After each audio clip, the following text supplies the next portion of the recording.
Hey listeners, if you haven't joined Stitcher Premium yet, now is the perfect time, okay? Stitcher Premium gets you completely ad-free episodes of hundreds of shows like Comedy Bang Bang and WTF with Mark Maron and Bitch Sesh, It's a Real Housewives Breakdown. You also get 21,000 hours of exclusive content. New exclusive originals like Freedom with hosts Scott Aukerman, Lauren Lapkus, and Paul F. Tompkins are launching every week for Stitcher Premium members.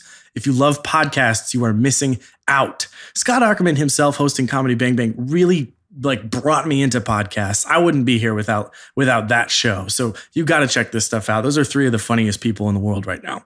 When you listen to any ad-free episodes in Stitcher Premium, your favorite podcasters get paid. So help support your favorite shows and join Stitcher Premium today. For a free month of listening, go to StitcherPremium.com and use promo code Crucible. Hello and welcome to Crucible Radio. Birds here. You have tuned in for part 2 of our interview with John Weisnewski, Josh Hamrick, and Kevin Yanis, aka some dudes from Bungie. Thank you so much for listening.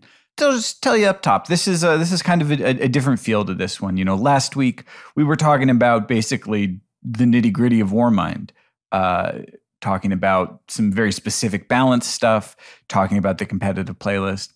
The second half has got just kind of a different feel to it. We touched on some of that stuff. We've got a great lightning round asking and for the most part answering a lot of sort of small questions that we had.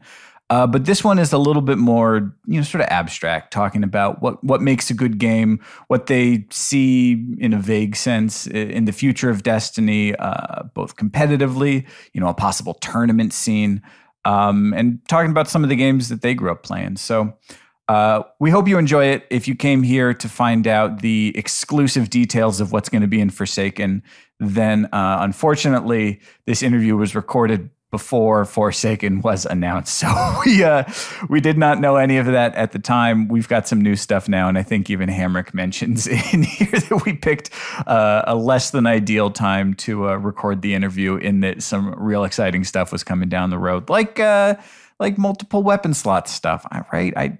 Who knows? We didn't at the time. So it's not in here, but I think it's a real fun conversation. A couple small pieces of business before we get to that.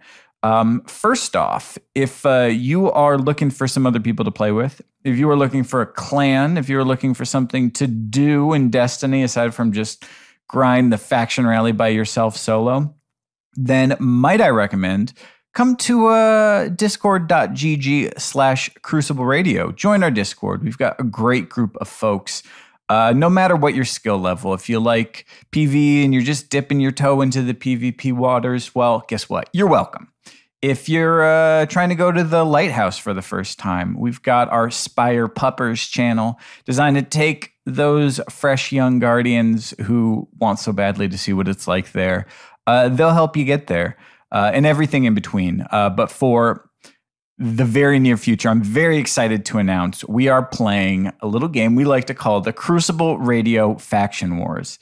You can pledge to one of our 3 clans, Future Warbones, Swain Orbit, or, my personal favorite, but maybe I'm biased, Birds Monarchy, and compete. It's all just for fun, but we're going to be having a couple little tournaments. We're going to be giving points for fastest nightfall completion, that kind of thing. Or if you just want to contribute, grind it out for your side, we're happy to have you. It's going to be a lot of fun. You'll meet a lot of great folks. You'll get to play with a lot of new people. And it's really going to be something. So come check it out. That's Crucible Radio Discord, discord.gg/Crucible Radio. And then next up, I want to talk about GuardianCon in Tampa, Florida, July 13th and 14th. Crucible Radio is going to be there, and we're going to be having fun. So we hope that you're coming out, you're making the trip. We hope that if you're making the trip that you'll want to come hang out with us. We're trying to plan together a meetup, something to that effect. We're figuring out the details, but we had a great time last year. Really amazed at the turnout last year. So if you would like to get involved, if you'd like to attend our meetup and maybe more, don't know yet, still figuring it out. But if you want to be a part of it, then please check out our GuardianCon channel in Discord. It's discord.gg/Crucible Radio. Bit of a theme today. And chime in. we want to know who's coming. We're going to have a real fun time, so come join us. All right, announcements out of the way. This is what you guys came here for. This is part 2 of our episode with Noosk, Hamrick, and Tocom11, a.k.a. Kevin Yanis. Just to set the scene, we took a little break. We were sort of talking off mic for a second, and coming back in, we were going to call this part of the break, but it was funny, so we left it in. And that'll take you right into us talking about 110 hand cannons. The 3-tap everybody wants to know. We'll see. I won't give anything away. Enjoy, and thanks.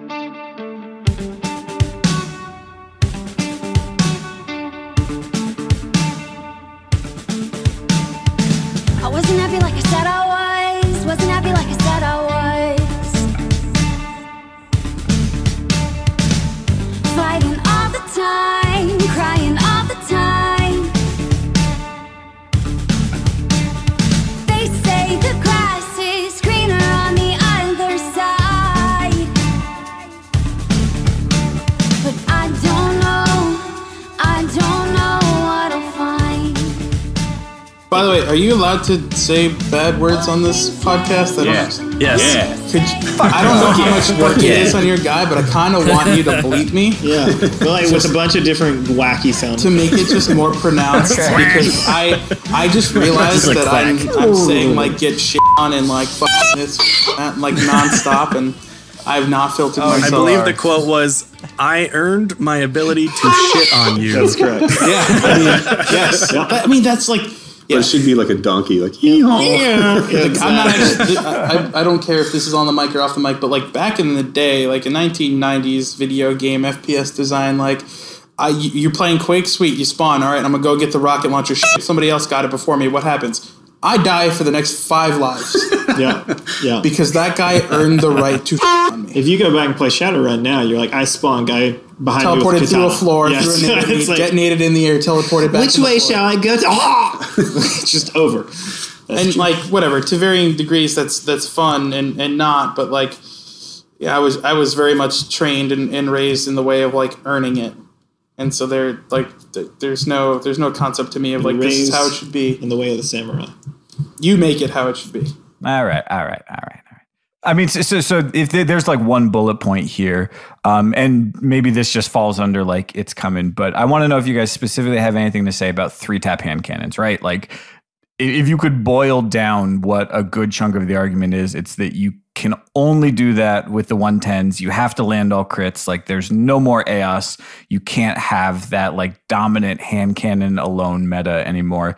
Is that something that is in the cards? Is that a goal? I mean, I want to say something somewhat provocative here. Do it. Andrew, can I get a hot take?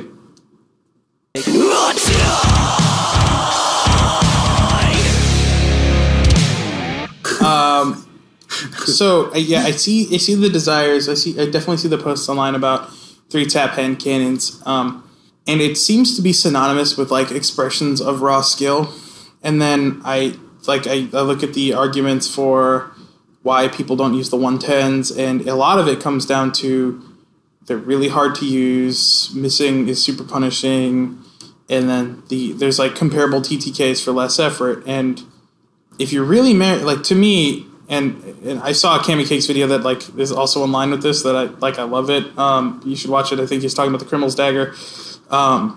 If you're really married to that 3-tap hand cannons and you truly believe that it's because of this like cool expression of skill, then you should not be afraid of using a 110 and getting good enough to consistently land that 3-tap headshot. That is my hot take as a like old school FPS player. Like if 3-tap is your thing, you have a high skill way to achieve that today. Now, do we see the feedback? Yes. Are we going to action on it? Can't talk about that.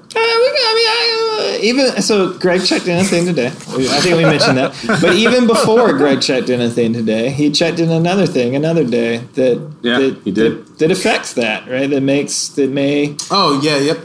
And we've played it, and it's real good, and it feels nice. So. Yep. Wow. World's first. You heard it. Yeah. Greg checked in some things. The thing was checked in. It was nice. And it affected the other thing. And cool. somebody went, ooh. And John and I separately have been thinking about that problem. Yep. So. Yeah. It is yeah. So yes, and like yes, I in some ways that thing exists already. In some ways we're going to make it better in the future. Depending what else happens along the way, maybe the answer is totally across the board 100% yes, it's coming back. But that's something that none of us know right now because we've got to play it and see where we're at. And I think if you remove the 3-tap hand cannon from the equation and you just look at like the player sentiment that's underlying there, which is that I want to feel like I can face down seemingly insurmountable odds and like make a play or like do something clutch. Yes, a higher TTK may help some players do that, but it also might prevent some players from doing that because again, it's about time to live as well as time to kill. And also there are other things in the game right now that aren't a 3-tap hand cannon, but will absolutely increase your lethality or your survivability to make clutch plays in the game. So I do think that there is a fixation around hand cannons in this conversation because they're sweet. They're super sweet. So sweet. And they sort of like became like a very dominant play style for high skilled players in Destiny 1. But just because only some of them 3-tap and most of them 4-tap, it doesn't mean it's impossible to make plays. This is sort of slightly on topic. There are things that you will see in the future that we are doing to the game to also address other topics of conversation amongst those groups of players who are capable. You don't say. Skill level. Yeah, like there's stuff we're gonna give people ways to manipulate what they have. Yeah. To play the way that they are asking to play now, right? And I think we're all pretty excited about. I don't think we've ever taken more time to say less on Crucible Radio. I know, this is awesome. We're gonna be We can very check that. upset. We can compare. Done before. Yeah, we'll be able to talk about a lot more. Like, really, if anything, you blew this interview because you had it slightly too soon. To possibly offer our own hot take and maybe to bring it back into some more specifics, since we love when you guys get specifics. Last week on this show, I think I used the term like recovery meta because, well, kind of like Noose just said, there's the time to kill and then there's the time to live.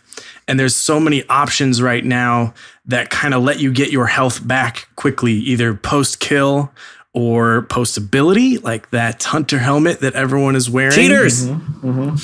Swain the Titan, calm down. It's definitely had an effect on the flow of the fight. So what are your sort of goals with these options when it comes to the overall balance, especially with time to kill or time to live being where it is right now? I feel like that's a great question for Claude.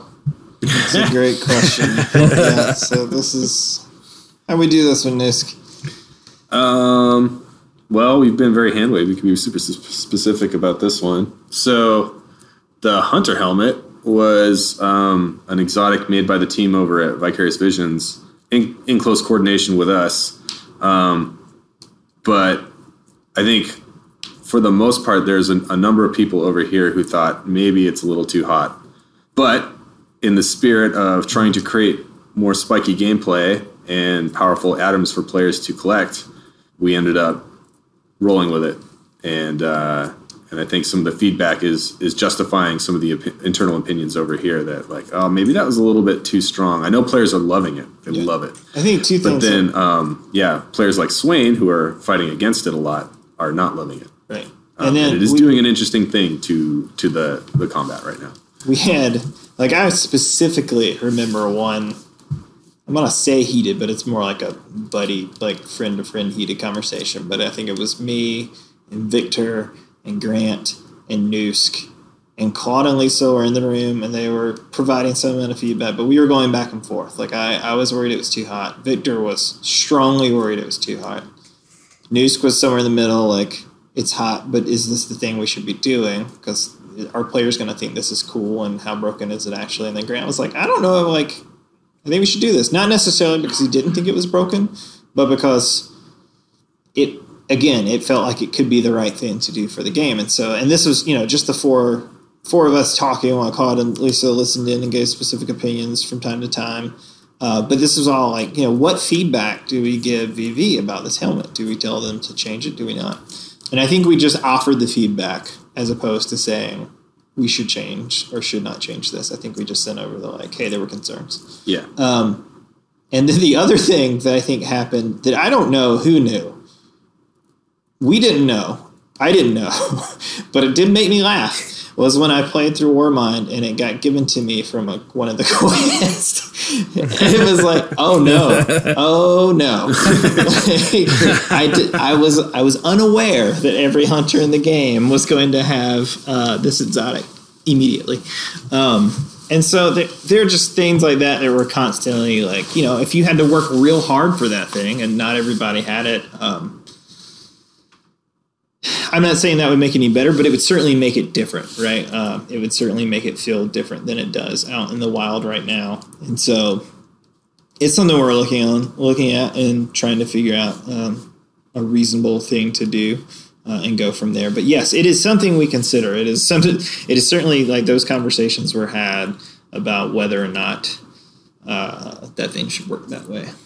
And to touch on something we talked about earlier, like I actually have no context here, but if I were to put myself in VV's shoes, like they did their due diligence as designers in that they received feedback from us. Mm-hmm. I imagine there was some amount of them that felt strongly about keeping it the way it was. And as I mentioned, like when you get into those deadlocks, you sort of try to use the tools in your toolbox, and ultimately, be it intuition or reference or data, whatever it may be, something led them to make the decision they made. And that was where we're at. Like whether or not it's resonating with the community, it succeeds, like we patch later, that's all to be seen, but that's part of the job, is making those decisions. Yeah. And they're usually hard decisions. Yeah. And to capstone that too, like our relationship with the VV team, like is definitely like the Bungie sandbox team's relationship with the Vicarious Vision sandbox and investment team, I think would be really healthy. I have a tremendous amount of respect for those designers. Like they're awesome. And part of the intent is that we're going to be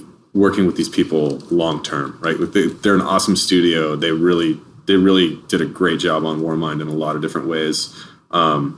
We plan on working with them for a long time. And part of working on Destiny for a long time is making choices, as Kevin said, and then shipping those choices and then reacting to that too, right? So that was in the spirit of being good collaborators and like welcoming them aboard, was like giving them the freedom to make potentially risky decisions and then having to examine what that does to the game and then make those adjustments in a future patch if they/we decide that they need to be tuned. So yeah, that's sort of like one of the guiding principles of like, yeah, we're just going to offer this as like strong feedback from people who've been working on this game for years. But that's all it is. Choice is yours, and then you guys live with that choice. You're in here with us now, and you have to help us maintain the health of this game. You're in the cave. And they've, like, we've had emails back and forth about, hey, there's these couple of things. What do you guys want to do about this stuff? So, like, emails that they sent to us that they started this conversations. And so, yeah, I think it's just, there was nobody there to catch us when we fell flat on our face many times. And so I think we want to try and catch them. And sometimes you need to be allowed to fall and or totally nail the landing and walk away from it a hero, right? Like it goes both ways. Like sometimes you're going to fail and sometimes you're not going to fail. And sometimes we're going to say you're going to fail and you totally don't fail, right? And like that's all these things are learning experiences for everybody involved. Yeah. I'll say straight up, like I didn't think Huckleberry was a good idea for this release. Like doing a Tex Mechanica exotic for a small scale DLC like this, like I thought that was a really risky decision because the Tex Mechanica guns that we have shipped in the past, Last Word, Chaperone, and then honestly, Prospector didn't quite live up to that bar originally, right? And so I knew the bar was really high, and my initial advice to those guys was like, I would not do a Tex Mechanica gun. They were really excited about Huckleberry. We gave them a whole bunch of feedback and a whole bunch of, strongly worded direction about like, if you're doing Tex Mechanica, it's got to be flashy. It's got to have like spectacle. It's got to have, this like weird, like cool sci-fi Western element to it. And you really got to nail it. Like that's hard to nail. and you don't have a lot of time for this release. And they stuck to their guns on that, and I think the thing that shipped is going over pretty well right now with a lot of people. So to their credit, like they did an awesome job with that thing. Yep. They got the reload. They did. Yep. Look, folks, we got to take a break to talk about our sponsor this week, HelloFresh. It's a meal kit delivery service that shops, plans, and delivers your favorite step-by-step recipes and pre-measured ingredients so you can just cook, eat, and enjoy. You choose from 3 plans. You got classic, you got veggie, and you got family if you need more food. And each box is delivered right to your door in recyclable, insulated packaging and made up of fresh, responsibly obtained ingredients from carefully selected farms and high-rated, trusted sources. Plus, with the simple recipes outlined on pictured step-by-step instruction cards, you can feel confident in your cooking. There are even lots of one-pot recipes that require minimal cleanup, so you can spend less time meal planning and grocery shopping each week and get that time back to do more of what you love, like play Destiny. You see what I'm saying here? You see how this works?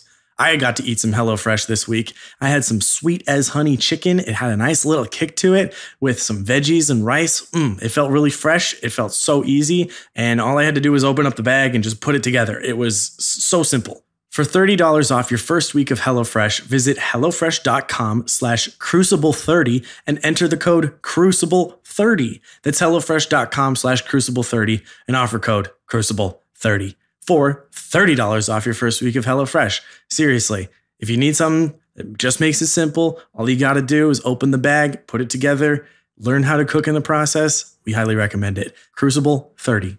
So I think we should lighten it up and do a lightning round. All right. In D1, Rusted Lands was the testing map. Lots of ranges, lots of routes, elevation changes, blah, blah, blah, blah. What's the Rusted Lands of D2? Midtown. Downtown and Midtown. Accurized rounds are great. They give you a range boost, but like Ricochet is magic. Is there some advantage Accurized has over Ricochet? No idea. That's a great question. That's a great question. Great question. Yeah. All right. If Greg felt a sudden overwhelming desire to tweet about that, I know at least one person who cares Does deeply Greg have a about the Twitter? topic. Okay. Greg does have Twitter. Yes. Can you make an exotic power single shot grenade launcher? Yeah, I can. Like, Yeah. All right, that's it. Colony was originally single shot, and then whoops. Now it's 2. but you wanted to be heavy Oh no. specifically? Yeah. Oh, okay. Yeah. The idea of archetypes for like a hand cannon like makes sense, right? Like lightweight, aggressive, whatever. For the SMGs, it's kind of harder to tell, and we got a new one with Warmind. Like, what's the identity for these new middle ground SMGs? SMGs are a really, really hard archetype to build subfamilies into because the makeup of an SMG is so similar to an auto rifle that if you slow down the rate of fire too much, it just feels like a crappy auto rifle. And if you push the range out too much, it just feels like a way too good auto rifle. And so they kind of like sit in this like Super tight. very specific little corner of the weapon universe. So yeah. And that's the new SMG archetype was a Vicarious Visions initiative, and that would be a good question for their design team. For what it's worth, the rank 1 glory reward is one of those aggressive frames SMGs, and they're pretty fucking cool. But I think Imminent Swarm. the gameplay intent, I believe, that we landed on with the aggressive SMG is you just don't really care about aiming. It's all about players who move fast, get close on an enemy, and then just basically like unload as many rounds as possible, like, and then maybe close it up with the melee kill and move on to the next guy, right? Like, it's like aggressive is meant to be a nod to the play style of a close quarters player. Dig it. Are there any projectile weapons in D2, or is everything hit scan? And why or why not? Rockets and grenades. Rockets and grenades. So no more sidearms or Nope, I don't think so. Yeah, We changed fusions. fusions fusions are hit hit scan scan. Yeah. because they feel awesome. Okay. So the main, if you want reasons, I can give you one good one, which is, Oh, they want reasons. I think they might want reasons. I'm not entirely sure, but one main one is that the way networking works is if you do a non-hit scan weapon, you kind of want the projectile to be chubby, to be fat, and give you room for error in the networking to make up for it. The new Skyburner's Oath. Hipfire. Yeah, is a slow-moving projectile.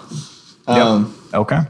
And those are a great example because they have AoE on them when they land, and so they basically give you some amount of fudge. Yeah, there's some fudge in those. But things like the old fusion rifles did not. They were very tiny projectiles that you either hit or did not hit, and they don't do as well over. You can correct me if I'm wrong, but I believe the pivot to hit scan on the fusions was partially to make them super viable in the power slot. It was to make them more viable and to clean them up. I think they're a lot easier to balance now than they used to be because, again, it was hard to know what you were going to get all the time. Yeah, and if we're asking players to make a decision between a rocket launcher and a fusion rifle, we need to make a fusion rifle way stronger than it was in D1. Yep. So, yeah. In private matches, we don't have a control for light level or power ammo timing anymore. Was that like specifically a dig against me, or do you have some good reason for that? 1,000%. It was a dig at you. No, good to know. No. Private matches was actually a VVGM. We supported them where we could, but that was all owned on them. We gave them some feedback on some of the options that we wanted to see gone. The reason light level isn't there is just across the board in Destiny 2, light level is not on in PvP, so it wasn't something that we like a flow that we had tested and proved was good and also viable in Destiny 2 when we did private matches. So that was not like an option we were willing to turn on without knowing that it would not break the game. And we already had with Warmind there was a considerable amount of PvP already happening that we wasn't one of the things we wanted to prioritize, at least for the initial offering. But like we're looking at all of the options. We know there's like a bunch of stuff that people want, and we're thinking about what our path forward is in private match. Like it's not just a blast it out there and be done with it. I think there's more support to come in the future, but we're not talking about any of that today. Right.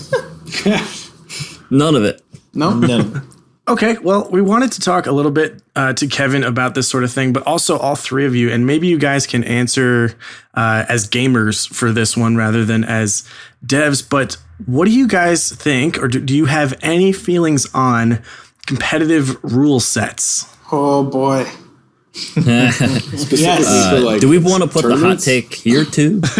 Yeah, I mean, there has been, now that private matches are back, those rules kind of resurface, and there's quite a few of them in D1. There's been maybe a change of approach in D2, but what do you guys feel about that?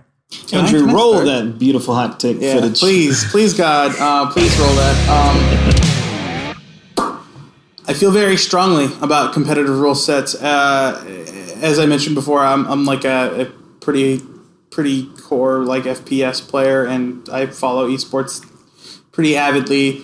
And one thing that bugged me about past Bungie games like the Halo games is that there was always this divergence between the core game and the competitive game. And while I understand the reasons being, it actually, like in my opinion, is more damaging to the scene than it is helpful, because you diverge what the viewer experiences versus the competitor. And when you watch something, I think the fantasy I have, and I think the fantasy other people have, is that I can do that too. Like I can cue into matchmaking and it try that at least, or like it gets me excited to play and I want to compete at that level in some form. And when you diverge the rule sets enough, then that's no longer a path forward for people. You're actually diminishing the participation in those tournaments. You might diminish the viewership as well. And like we've seen games trend away from that with like, especially with esports today. Like the core game is often the esport, like in Overwatch, in League of Legends, in Dota, in Counter-Strike. Yeah, even Halo has gone so far to marry it. And like, yeah, it's hard. Let me start there. Like it's hard for people to do that, and at times can create competing goals between the like competitive scene and the core game. But when it works, it is magic. When I go watch OWL and I see when I watched Seagull like destroy with Genji, I'm like, I'm gonna do that too, and I can't.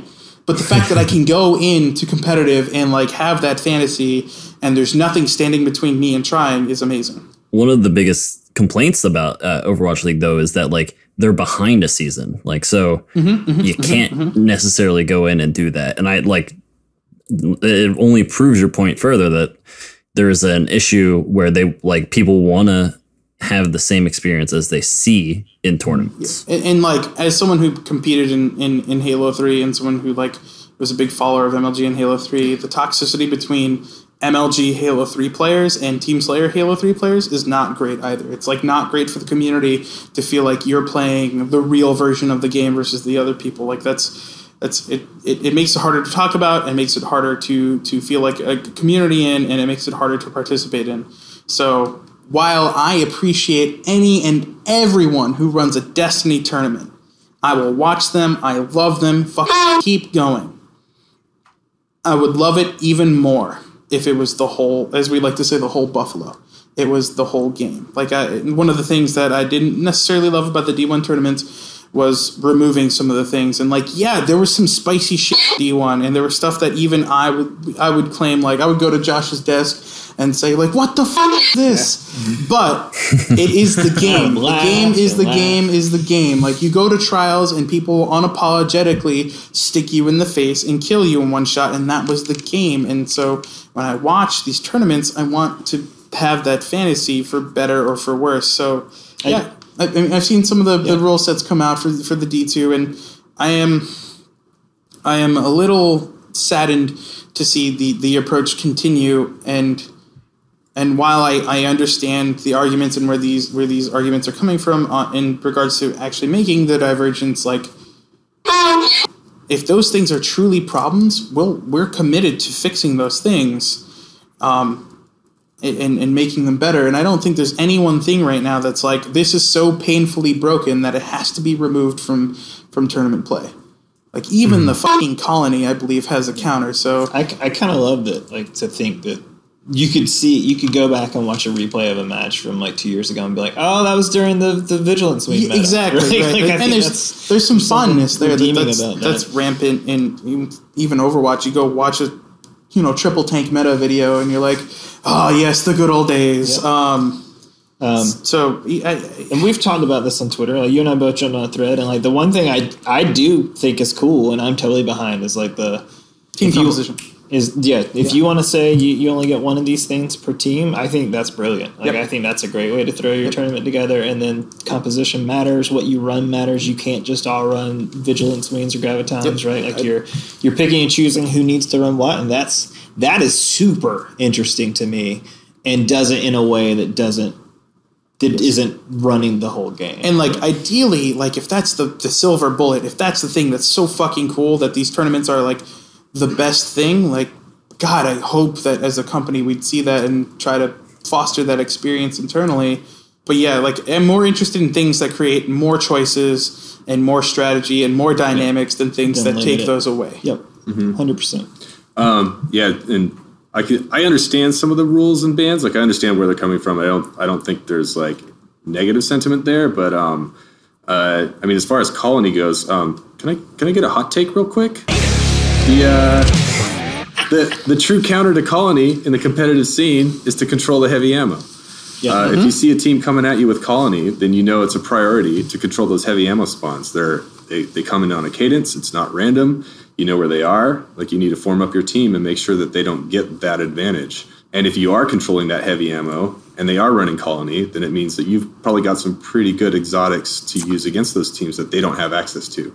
Anyways, that's my hot take. This is very interesting. I believe Noosk has invoked the Get Good scrubber. Well, I mean, but it's competitive, right? Though, like, I understand the grief about Colony in quick play because there's heavy ammo everywhere, but there's also, like, it's quick play. It's not meant to be a competitive experience. It's meant to be like, go have fun with your toys. And then as far as like the rules for the tournament scene, I think I largely agree with Josh and Kevin. And unfortunately, I'm so close to the game that I don't think I can afford a player opinion about this. Like, it is definitely like, I work on Destiny as a sandbox designer opinion. But it is that, like, we play so much PvP in our game. Like, we play all the activities, but we really love and play a lot of PvP. And I think we build stuff with competitive play in mind. And so, yeah, like, when I see things, I guess, like, another way to say it is that I believe that doesn't matter what you're running. in Destiny, the highest skill will always win. Players of a higher skill or a team composed of higher skill players will always end up winning over like a best of 7. Maybe just like there could be teams of equal skill where one team has a better day that day. I mean, you guys' show goes into this all the time, like all the mind games that come into like getting a win, like, you know, the mental state that you're in, your emotional state, how you're playing in that moment, all the stuff that stacks up against you in a split second and how you react to it. But I think at the end of the day, with all the atoms that Destiny has to offer, a higher skill player will always win. Not like every single time, but in aggregate, in the end of a season overall, or at the end of a tournament, the higher skill players will win. Because I hold that belief, I do think that it would be interesting to what would a Destiny tournament look like if there were no rules? Like, what if you had a team of, you know, bubble titans all super chaining each other? Like, that would be crazy to watch, right? And it could be a really dominant strategy, and they may win that tournament. But the next time that tournament comes around, there could be all sorts of like interesting counters to that team strategy, right? Like, I don't know. That's how I feel. To use analogies from other games, like an interesting. I want Nusk when he says the thing about us playing competitive and stuff, we should strike that from the record because that's going to be used against us. Yeah. Like, you might want to better lead into that, which is like, you love playing PvP, and so that's something, but like that way it doesn't perpetuate. That shit's going to be bad. So I guess here's a different way to say it maybe is that, I mean, we design elements on the sandbox team that have to work with the whole game. And competitive PvP is one of those things that's just part of the game. And so it is a constraint space that we have to design within. And we are not making a game where we intentionally don't care about any activity, competitive PvP or raids or just casual, like I'm farting around on EDZ doing public events. Like, we have to take in every single one of those elements into account when we're building a gun, a super, a grenade. And so, yeah, because we hold that belief, and even if one of us sucks at our job, we have 10 of us to keep the other person in check, right? Like, he's talking about I think I can confidently say that like we do build balanced atoms that work within a competitive setting.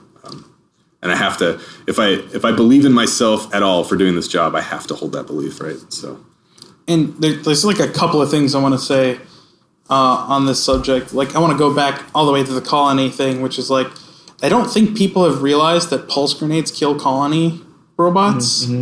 So like, there's a number of times where I've furious typing. Oh shit, for real? I'm fucking yeah, dude. I'm like terrified. I'm running away, and I'll have one of my striker titan buddies just lay down a pulse grenade down on a bottleneck, and I'm totally safe from colony now. And like that, like I'm pleasantly surprised every time. It's still something that I'm trying to learn. There's a thing that we were talking about in terms of like letting like the triple or quadruple bubble titan stack, like letting that fester for a tournament, and then the next tournament comes in the counter. There's a lot of good reference for that, especially if you look back in the like Marvel vs. Capcom 2, Marvel vs. Capcom 3 days, where there was just dominant team compositions.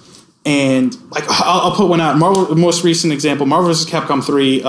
Chris G is using a dominant Morgan level 1 super strat, and it's dominating everyone. And Justin Wong, who is notorious for picking a off-meta team, puts so much work into his team that not only does he beat Chris G, but he does it in this dominant 1v3 comeback style that is like one of the top Evo moments. And that doesn't happen if the persistent threat and challenge of this dominant strategy isn't there.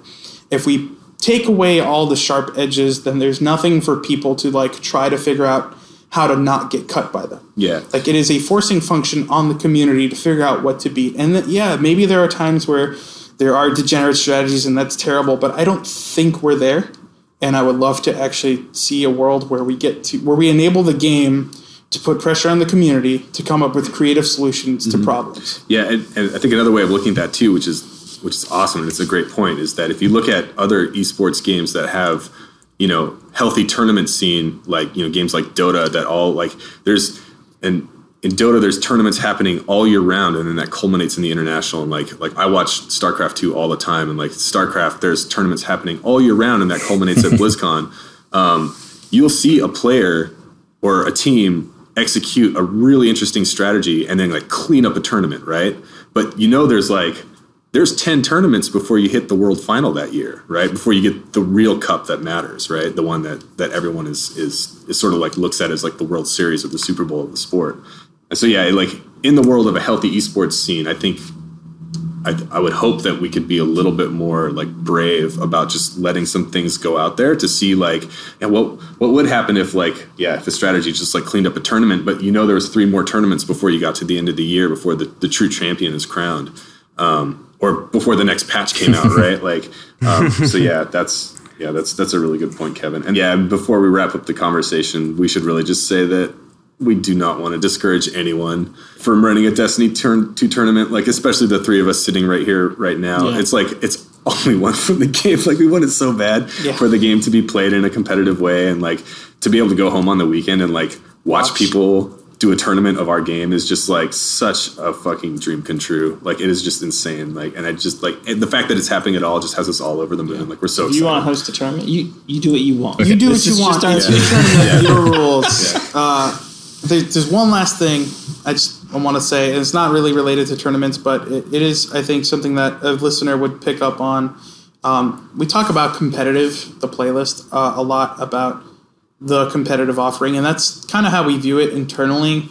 And I know to listeners at home, there are gaps in that playlist for experiences that they want.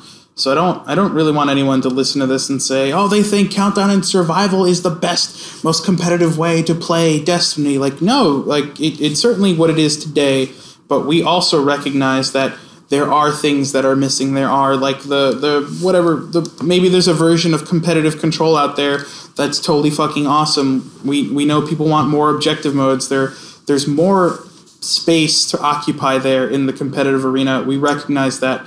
But internally, when we think about like the most skillful or the most trying or the most what's the word I'm looking for, the most competitive version of Destiny, we want to represent that in the competitive playlist. We want that to be the place to go.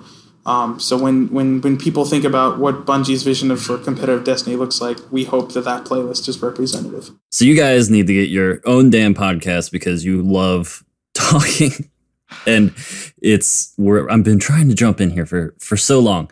Kevin, I've got something that I'm giving you 10 seconds on to respond to, and that's it. It's a hot take. It's the last hot take. Fuck. Okay. How do you feel about banning controllers in tournament play on PC? You weren't kidding. I don't like it. That's my 10 seconds. If you want me to go in more, I totally can. Look. Fit it in the 10 seconds. You got 10 seconds. Okay. The game is the game, regardless of platform. We wouldn't put something out there that inherently gives someone else another advantage over another. Like, we believe this is the best version of game wherever you're playing it, and we don't like it when... And there you go. And Call of Duty are a bunch of babies for not doing it. Yeah, like, put this on the record. Like, he's totally right. You can play a professional Street Fighter tournament. You can go to EVO, show up, and make your way to Justin Wong on a controller versus a fight stick or vice versa. Like, that is... If you could make your way to Justin Wong with a Rock Band controller, they will let you do that. Yeah. And honestly, the possibility space for a PC player to absolutely fucking ruin a controller player is infinite.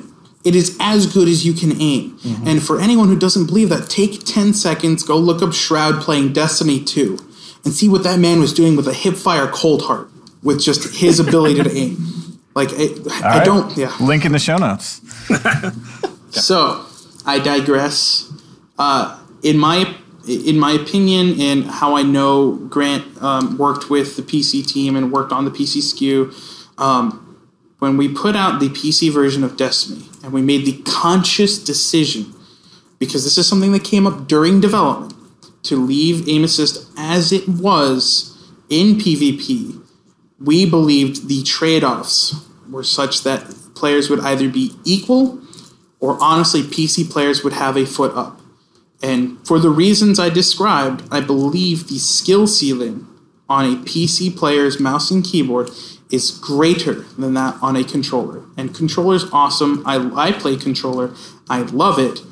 But I know at the end of the day, I will never be able to do what Cammy Cakes does. I will never be able to do what Shroud does. And I fully expect if I go against either of those two, that I will get shit on and they will have earned it. Bringing it back around. Well, I think we've got our episode title right there. I want to come back to something that you guys teased a little bit earlier, and that's thinking about the future. I mean, you talked about the gear randomization a bit, sort of talking about the summit. But there's one thing in particular that when we saw it show on the roadmap is like, what the fuck? And I know you guys probably can't tell us anything, but just give us a sense of what your goals are, what your philosophy is, something to get hyped about. Just hype. None of what Bird said, hype. All right, fine. What is up with the weapon slot changes? That's like some big shit. What is this? Can I tell me? I need to vent something out. Yeah. We'll let the non-sandbox designer answer the sandbox question. Right, ready for this? This is going to be fucking awesome. Today, and maybe stricken it from the record. Today, Greg checked something in. Correct. You can cue that on the record. That's fine. But seriously, right? Like, you changed it up going to D2 in a big way. I mean, is this going back to D1? Is this abandoning D2 for something totally different? Is this an evolution of what we're doing? Just like, give me some direction to look here. We're setting up a new future by combining blockchains to synthesize in user interface and create a better future for tomorrow by using. I honestly didn't think he I got you. I got another one. You ready? Yesterday, I checked something in. I mean, it is an evolution. I will say that, and it won't be long. There we go. It won't be long before it won't be long. I mean, I think that about does it. I think before we wrap up, I would like to quickly give a shout out to Scott Kankelberg, who sets up anytime Bungie talks to the outside world. He does a bunch of work on the back end. He's done a certain amount of work for every time we've talked to you guys, and then poor bastard ends up just sitting here surfing the internet while we blow hard out of our mouths. So thank you, Scott. You make the magic happen. Confirm, like, there's been a last minute, oh my God, we didn't get the download. Is this episode going to come out? And like, Scott fucking came through to make it happen. So yes, thank you, Scott. The real hero. True hero.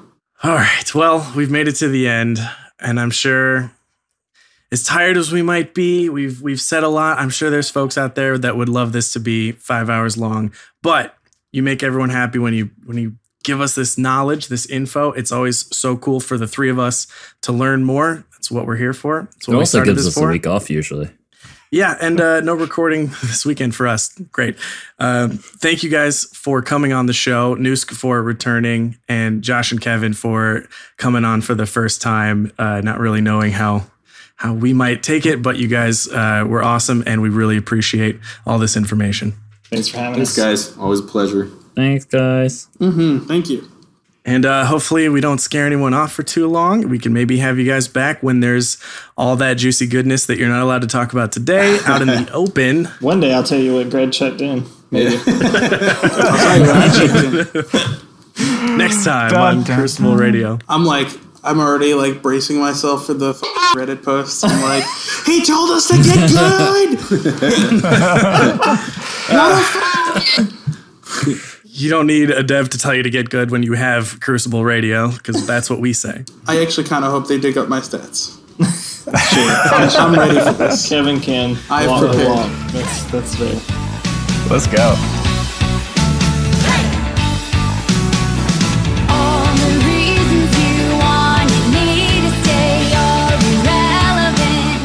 Well, folks, that does it for our two-parter Bungie interview.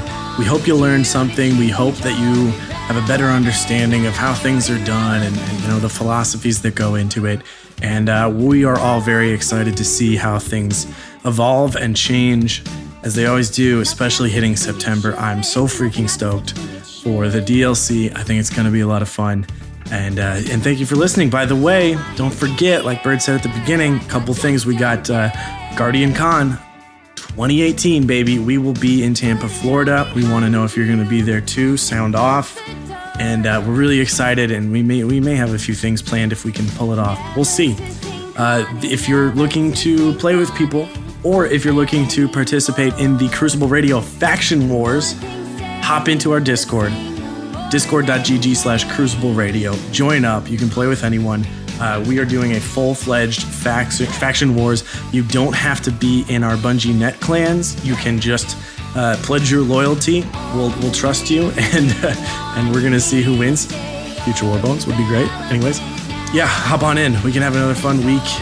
Lots of activities involved in that. It's sort of it's an all-encompassing thing. So I promise you will not be shooting an ogre in a lost sector on Titan at all. I promise. So yeah, let's see. It'd be really fun to do a big community event and have a nice turnout. So join up on that Discord, and we'll see you there.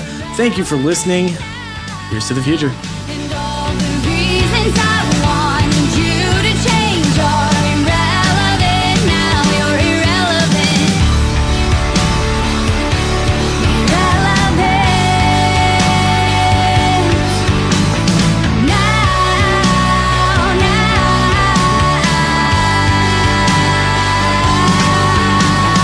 All the reasons you wanted me to If you enjoyed the music on this episode, you should go check it out. This band is called Once an Empire out of Sacramento, California. You can find them at onceanempire.com, or like on iTunes or Spotify.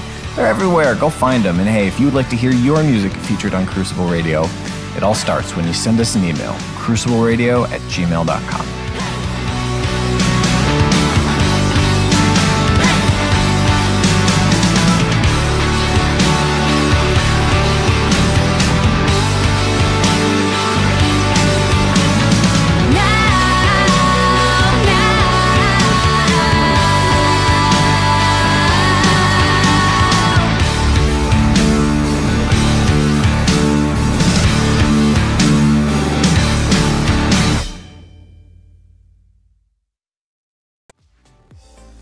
What's up, everyone? Bones here. Do you like podcasts? Do you like chill conversation? Well, me and my co-hosts Swain and Birds put out a bonus podcast every month on Patreon.